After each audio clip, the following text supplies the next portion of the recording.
Bonjour Olivier Faure. Bonjour. Alors que les États-Unis y étaient opposés, Joe Biden a finalement décidé d'autoriser l'Ukraine à frapper des cibles sur le sol russe à certaines conditions, pour l'instant pour défendre la ville de Kharkiv. Quelques jours plus tôt, c'est Emmanuel Macron qui se disait favorable à de telles frappes pour neutraliser des sites militaires. Le ministre Sébastien Lecornu l'a assumé ce matin sur notre antenne. Est-ce que ce changement de doctrine officielle est une bonne chose selon vous ? C'est une doctrine qui vise tout simplement à ce que la résistance ukrainienne puisse se défendre. Il faut comprendre que vous avez en fait des tirs sur Kharkiv, sur les villes ukrainiennes, qui partent en réalité du territoire russe. Et donc, si vous ne permettez pas les tirs sur ces cibles militaires, vous ne permettez pas tout simplement à la résistance ukrainienne de se défendre. Mais c'est avec nos armes à nous, entre guillemets, des armes qu'on fournit à l'Ukraine. Est-ce que ça nous fait rentrer dans le jeu ? Mais aujourd'hui, en fait, l'Ukraine se défend avec les armes qui lui sont fournies en réalité par les États-Unis et par l'Europe. Donc l'évidence, c'est que les armes qui permettent à l'Ukraine de se défendre sont de provenance européenne et américaine. Et donc oui, je pense que cette décision est une décision qui relève tout simplement du bon sens militaire. Emmanuel Macron veut que la France entre en guerre, a fustigé sur France Info hier Marine Le Pen. Il y a aussi Jean-Luc Mélenchon Ceux qui rentrent en guerre, ce sont les Russes qui sont les agresseurs et qui depuis maintenant 2 ans, et en réalité depuis 10 ans, puisque c'est 10 ans avec l'annexion de la Crimée, eh bien, cherchent à revenir sur ce qui avait été adopté en 1994. Sans doute vous souvenez-vous qu'à l'époque, il y avait eu les mémorandums de Budapest qui avaient été un accord scellé entre l'Ukraine, la Russie et les États-Unis, où l'Ukraine avait remis ses ogives nucléaires à la Russie en échange de son intégrité territoriale. Et c'est la Russie qui a trahi sa parole depuis et qui ne cesse en réalité de vouloir avancer. Et la menace russe, chacun la connaît. En réalité, Vladimir Poutine n'a pas pour intention de s'arrêter où que ce soit. Dès lors que le rapport de force qu'il installe lui permet de continuer, il continuera. Et donc le devoir des Européens, le devoir de la gauche, c'est aujourd'hui de faire en sorte que ces limites soient fixées. Et les limites, c'est aujourd'hui celle de l'Ukraine. Donc vous soutenez aussi l'envoi d'instructeurs français en Ukraine qu'envisage le président pour former des soldats ukrainiens ? Oui, moi, la limite que je me fixe, c'est celle d'envoyer des troupes françaises en Ukraine pour défendre les Ukrainiens. Et d'ailleurs, ils ne le demandent pas.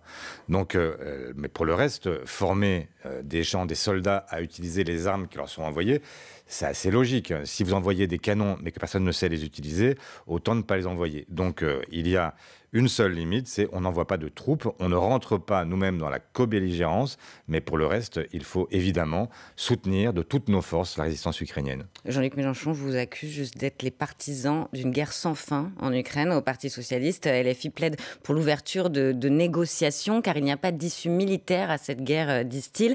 Il se trompe ?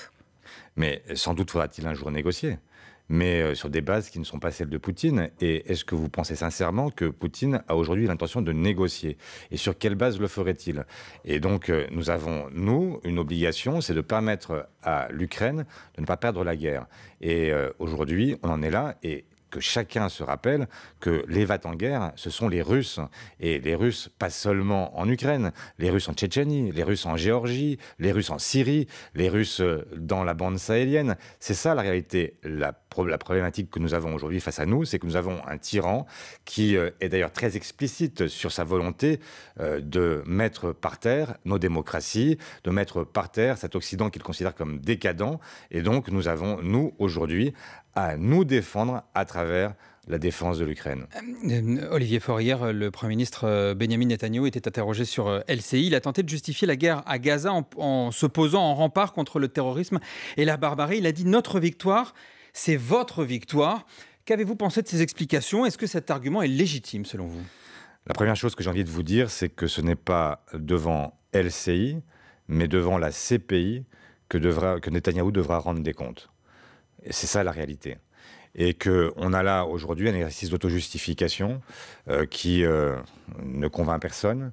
La réalité, c'est que le droit international, je viens de le dire, doit s'imposer à Odessa, il doit s'imposer aussi à Rafah. Et que nous avons aujourd'hui une obligation, c'est de peser de tout notre poids pour faire en sorte que ce conflit s'interrompe et que la paix puisse revenir avec une solution politique qui est celle de la reconnaissance d'un État palestinien à côté d'un État israélien dont on garantirait la sécurité. Et on va parler de ce que doit faire la France. Solution. Olivier Faure, juste, mais il y a le fond de cette interview et il y a le principe aussi de cette interview. Est-ce que vous remettez en cause, vous, le fait que LCI ait interrogé Benyamin Netanyahou? Certains insoumis ont protesté, ils ont appelé à se rassembler devant les locaux de TF1, à boycotter TF1. Est-ce que c'est normal pour vous de s'en prendre à un média parce qu'on n'est pas d'accord avec le profil de l'interviewé? Non, si j'étais le patron de TF1, je n'aurais pas interviewé Benyamin Netanyahou en lui donnant une audience telle qu'il l'a fait et en laissant penser que tout ça est tout à fait logique et normal, mais je ne suis pas là pour censurer qui que ce soit et décider de la ligne éditoriale de chaque média. Et quand la socialiste Chloé Ridel, qui figure sur les listes de Raphaël Glucksmann, critique l'irresponsabilité de TF1, elle n'est pas tout à fait sur votre ligne. Bah si, je viens de vous dire que si j'avais été le patron de TF1, je ne l'aurais pas fait. Maintenant, de là à dire que c'était irresponsable, irresponsable, de là à dire qu'on en est à vouloir censurer TF1, ma réponse est non. Vous parliez d'une solution à deux États. Est-ce que la France, après l'Espagne, l'Irlande et la Norvège, doit reconnaître officiellement un État palestinien? Oui. Mais Emmanuel Macron dit que ce n'est pas tabou, mais il explique que ce n'est pas aujourd'hui qu'il faut le faire, que c'est une question de moment, qu'il ne faut pas réagir sous le coup de l'émotion. Est-ce que vous entendez cet argument? Non. Vous n'entendez pas cet argument? Vous n'entendez pas Non. l'argument de ceux aussi qui disent, enfin le principal argument des opposants à cette reconnaissance immédiate, c'est que ce serait une victoire pour le Hamas. Vous n'êtes pas d'accord non plus avec ces arguments-là? Non plus, mais quel est le bon moment? Le moment, c'est celui où l'opinion publique internationale, les gouvernements, l'Europe pèsent de tout leur poids et tentent tout ce qu'il est possible de tenter pour arrêter ce qui est un massacre avec un risque de génocide selon les mots de la Cour pénale internationale. Et donc nous avons aujourd'hui un impératif, c'est de faire en sorte que tout concourt à la recherche d'une solution politique. Et donc comme préalable à toute négociation, il faut reconnaître l'État palestinien pour obliger l'État d'Israël, dirigé par un gouvernement d'extrême droite, à enfin composer et à arrêter en fait ce qui est littéralement un massacre. Olivier Faure, premier secrétaire du Parti socialiste, député de Seine-et-Marne. On se retrouve dans un instant, juste après le Fil Info. Il est 8h40. Le Fil Info, c'est Mathilde Romagnan. Des formations de prévention aux violences sexistes et sexuelles pour tous les professionnels hospitaliers. C'est l'une des mesures du ministre de la Santé face aux témoignages de victimes ces dernières semaines. Formation à partir de cette année et dans un délai de 3 ans. Donald Trump va faire appel de sa condamnation au pénal à New York. L'ancien président américain a été jugé cette nuit coupable des 34 chefs d'accusation qui pesaient contre lui. Sa peine sera prononcée le 11 juillet. Donald Trump était accusé de fraude, entre autres, dans l'affaire Stormy Daniels. L'agence de notation S&P, anciennement Standard & Poor's, doit dévoiler ce soir la note de la France. Elle est classée AA pour l'instant. Cette note pourrait être revue à la baisse face à la dette française. Le tennis à Roland-Garros, 3 Français qualifiés hier pour le 3e tour. Chloé Paquet, Corentin Moutet et Varvara Gracheva. Gaël Monfils, lui, a été battu hier par l'Italien Lorenzo Musetti. France Info. Le 8-30 France Info, Agathe Lambray, Jean-Rémy Baudot. Toujours avec Olivier Faure, premier secrétaire du Parti socialiste, député de Seine-et-Marne. Il y a 2 mois, vous appeliez à un embargo sur les armes à destination d'Israël. Quelques jours plus tard, l'État hébreu était attaqué par l'Iran. Est-ce que vous maintenez malgré tout votre position ? Oui, je maintiens le fait que toutes les armes qui servent à Gaza doivent être effectivement soumises à embargo et que nous ne devons pas participer, nous ne devons pas nous porter complices de ce massacre.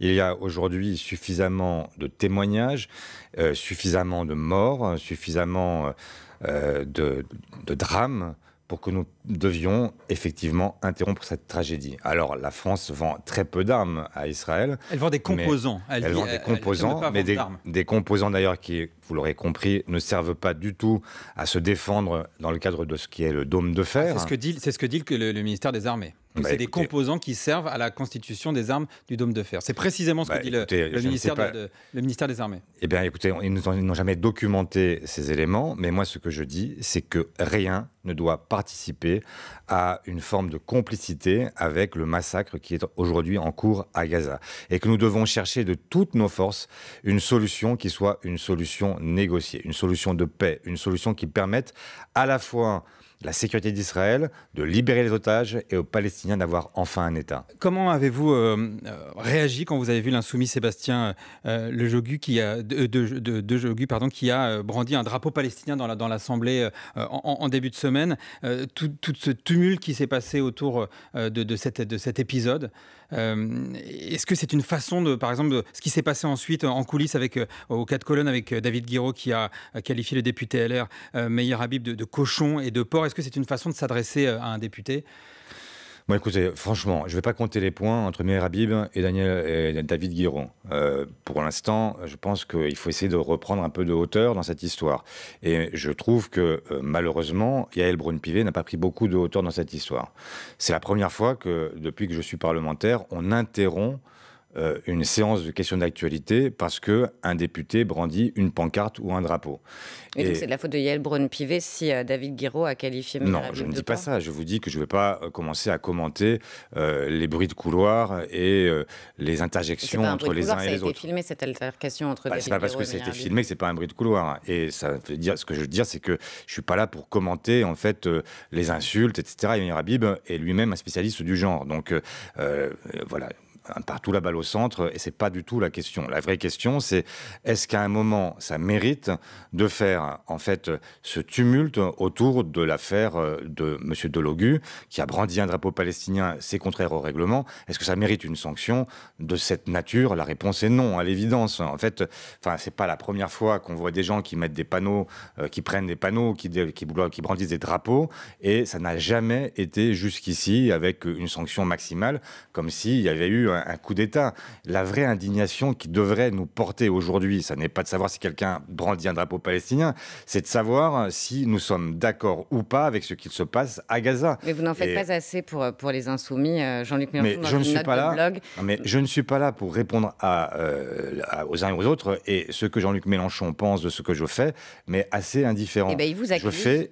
Il accuse le PS de Glucksmann d'avoir pris l'option d'une forme d'accompagnement de la propagande de Netanyahou.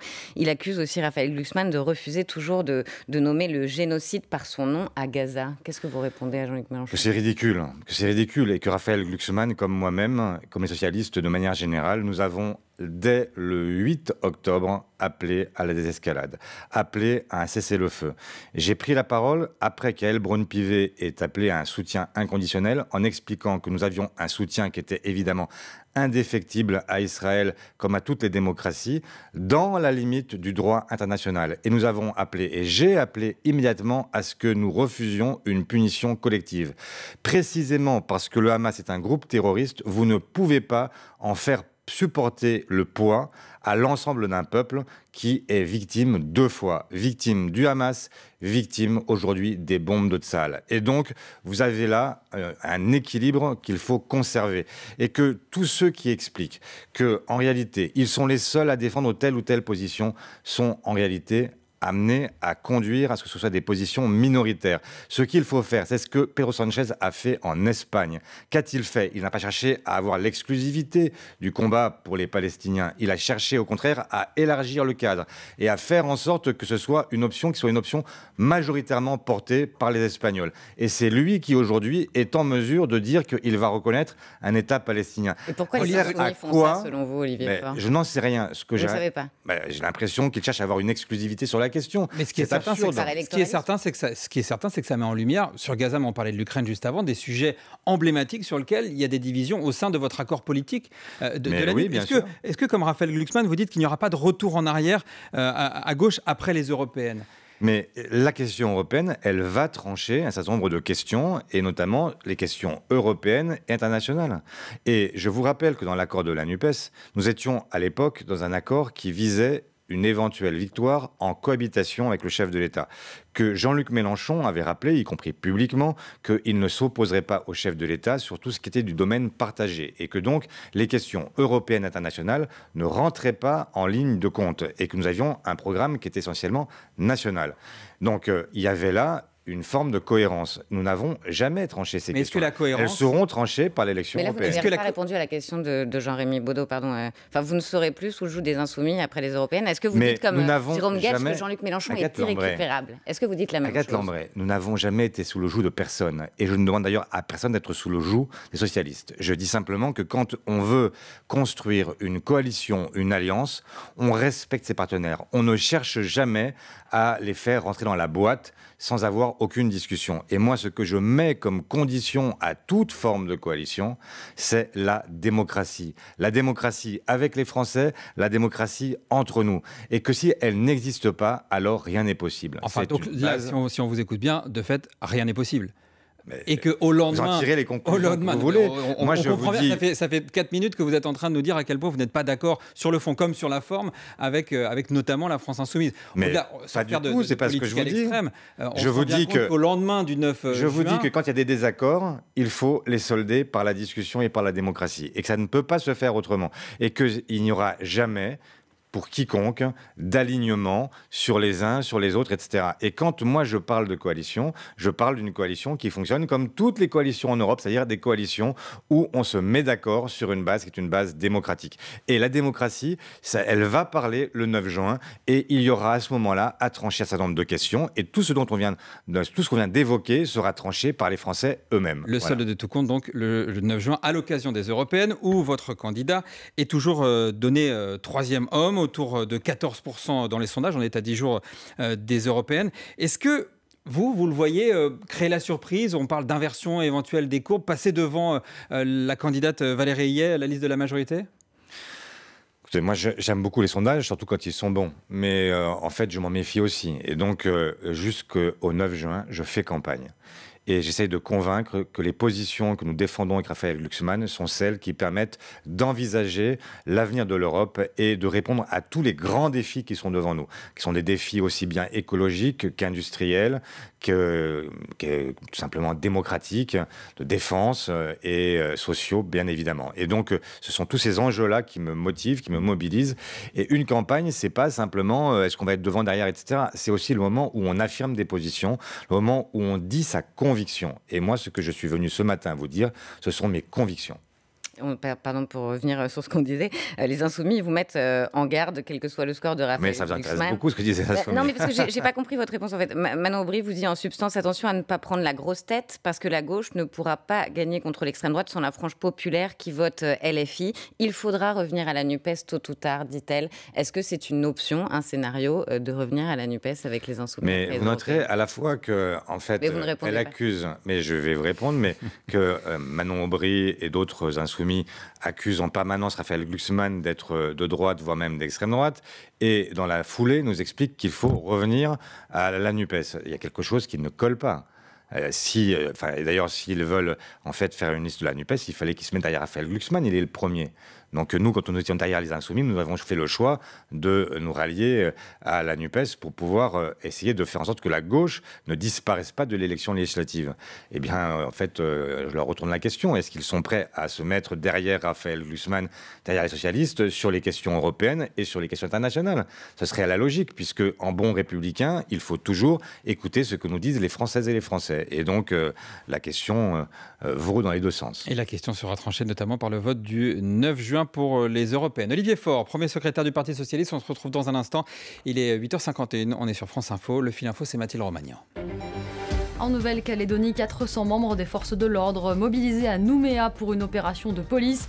Selon le ministre de l'Intérieur, le dernier quartier de la ville contrôlé par les émeutiers a été repris. Mais sur place, les élus locaux affirment que plusieurs quartiers restent bloqués. Nous avons vu aujourd'hui à New York que nul n'était au-dessus des lois. La réaction du camp de Joe Biden après la condamnation de Donald Trump à son procès au pénal pour fraude dans l'affaire Stormy Daniels. Sa peine, elle, sera prononcée le 11 juillet. L'ancien président président américain va faire appel.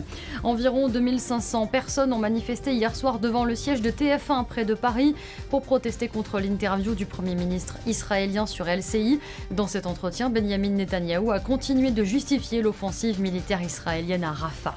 L'AS Saint-Etienne a battu hier soir le FC Metz de buts à 1 en match aller des barrages de Ligue 1 et de Ligue 2 de football. Les Verts ont donc pris une option pour leur accession parmi l'élite. Le match retour, ce sera dimanche à Metz. France Info. Le 8-30 France Info, Agathe Lambray, Jean-Rémy Baudot. Toujours avec Olivier Faure, premier secrétaire du Parti Socialiste. François Hollande sera en meeting à Limoges le 6 juin pour soutenir votre liste, Parti Socialiste Place Publique. À 3 jours du scrutin, ce soutien de l'ex-président, c'est un atout ou c'est un boulet ? Il y a déjà tas de gens qui soutiennent et qui font part de leur intention de voter pour Raphaël Glucksmann. Nous ne contrôlons personne et nous n'avons l'intention de contrôler personne. Donc en fait, toutes celles et ceux qui ce week-end ou la semaine prochaine voudraient se déclarer en faveur de notre liste sont les bienvenus et donc qu'ils disent ce qu'ils ont à dire. Ça ne fera pas changer la ligne de la campagne de Raphaël. Mais pourquoi Raphaël Glucksmann s'affiche avec Lionel Jospin ? Il va tracter avec l'ancien Premier ministre. Le 7 juin, il sera en meeting à Lille avec la maire de Lille, Martine Aubry. Pourquoi eux ? Mais pourquoi pas François Hollande ? Mais écoutez, vous poserez la question à Raphaël Glucksmann, mais pour ce qui me concerne, je considère que il y a la volonté de rappeler que nous sommes une gauche qui est une gauche qui est à la fois réformiste, mais un réformisme radical, et qu'elle s'inscrit dans les pas de la grande tradition socialiste qui va de Jaurès à aujourd'hui, et que nous avons la volonté de faire en sorte de ne jamais être assimilés à qui que ce soit qui aurait aujourd'hui l'intention de revenir dans le jeu politique, aussi simple que ça. Et donc nous ne sommes pas là pour Vous ne voulez pas être assimilé à François Hollande ? J'ai dit à toute personne qui aurait aujourd'hui envie de profiter de l'élection européenne pour revenir dans le jeu politique. Vous le soupçonnez d'avoir envie de reprendre les manettes après l'élection ? Je ne sais pas, mais c'est à lui de dire. Mais pour l'instant, il a toujours été suffisamment flou sur la question pour que le doute existe. Et donc, si c'était pour remettre le pied à l'étrier de qui que ce soit, cette campagne, c'est celle de Raphaël Glucksmann. C'est une campagne européenne et elle n'a pas pour objet de permettre à qui que ce soit ou d'empêcher qui que ce soit de faire quoi que ce soit. Donc, en fait, la réalité, c'est qu'il y a une ligne portée par Raphaël Glucksmann et c'est cette ligne-là qui doit être comprise comme celle qui doit inciter au vote le 9 juin. Olivier Faure, le Rassemblement national va déposer une motion de censure aujourd'hui. La France insoumise souhaite également en déposer une. Le motif, c'est le fait que l'exécutif n'a pas proposé de projet de loi de finances rectificative, donc l'absence de débat à l'Assemblée, malgré l'annonce d'économies et d'un dérapage des déficits. Est-ce que vous allez voter l'une ou l'autre de ces motions ? Nous ne votons jamais les motions de censure présentées par l'extrême droite et nous n'avons rien de commun avec elle. Donc nous ne voterons pas la motion de censure. Donc ça c'est pour la LFI. Côté c'est RN, excusez-moi. Pour celle de LFI. Et pour celle de LFI, nous ne l'avons pas signée, mais nous la voterons. L'idée, c'est quoi ? C'est de essayer de faire tomber le gouvernement ? Personne n'y croit. Donc, en fait, c'est un rappel à l'ordre. C'est une façon... C'est la motion de censure. Elle sert aujourd'hui, elle s'est beaucoup banalisée. Parce qu'il y en a eu beaucoup, parce qu'il y a eu beaucoup de 49.3 et que c'est devenu maintenant la façon de répondre au déficit démocratique que nous impose le gouvernement. Et donc, c'est une occasion pour prendre la parole et dire que ça ne va pas et que, normalement, effectivement, il y aurait dû y avoir une loi de finances rectificative. Vous avez un gouvernement qui, aujourd'hui, est dans une forme de déni démocratique absolu. On a le budget qui est voté au 49.3, quand il est modifié, quand on prélève sur les Français plusieurs milliards sur leurs services publics, eh bien, rien n'est adopté nulle part. Et on fait comme si tout allait bien. Mais il y a une dérive autoritaire. Et c'est pas fini.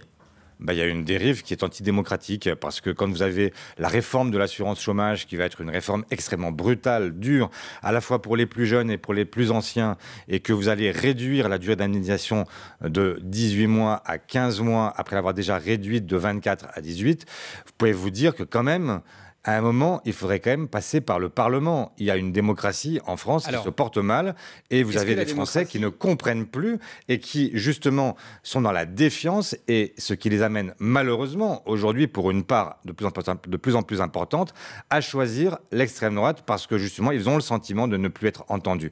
Et donc, moi, ce que je veux leur dire à ces Français-là, c'est qu'il y a d'autres options, et l'option que je défends, c'est celle que nous défendons avec Raphaël, qui est une option de gauche. Olivier Faure, il faut qu'on avance. Le vote sur la loi fin de vie doit avoir lieu le 11 juin. Que voteront les socialistes ? Nous avons toujours été partisans donc, de cette loi de liberté qui permet à chacun de choisir sa fin de vie.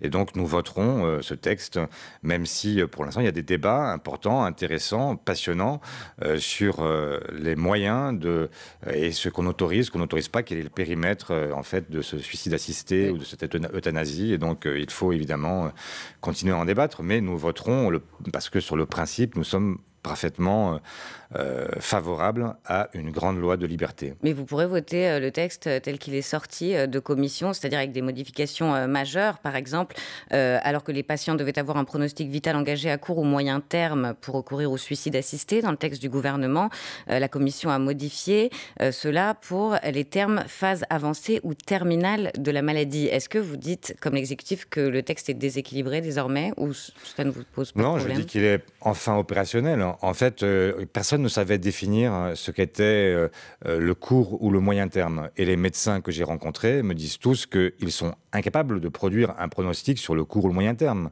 Le court terme, oui, le moyen terme, absolument pas. Et donc, moi, je pense qu'il faut partir de la parole du patient, de celui qui souffre. Et c'est à lui d'évaluer sa propre souffrance. Et c'est à lui de dire ce qu'il veut faire de sa propre vie. C'est ça ce que je veux, ce que je veux comme liberté pour chacun d'entre nous. Et c'est une question qui est très difficile, mais il n'est pas logique ni normal qu'il y ait aujourd'hui en surplomb un espèce de surmoi qui serait soit religieux, soit philosophique. Chacun doit avoir la liberté de disposer de son propre corps, de sa propre vie jusqu'à la fin de ses jours. Merci beaucoup Olivier Faure, premier secrétaire du Parti Socialiste, député de Seine-et-Marne. Merci d'avoir été l'invité du 8h30 France Info. Agathe Lambré, on se retrouve demain pour une nouvelle interview. Dans une poignée de minutes, dans 5 minutes, on retrouvera les informés de Renaud Dely. Au programme ce matin, notamment la condamnation de Donald Trump aux États-Unis. Qu'est-ce que ça change pour cette campagne américaine ? On verra ça avec Renaud et ses informés.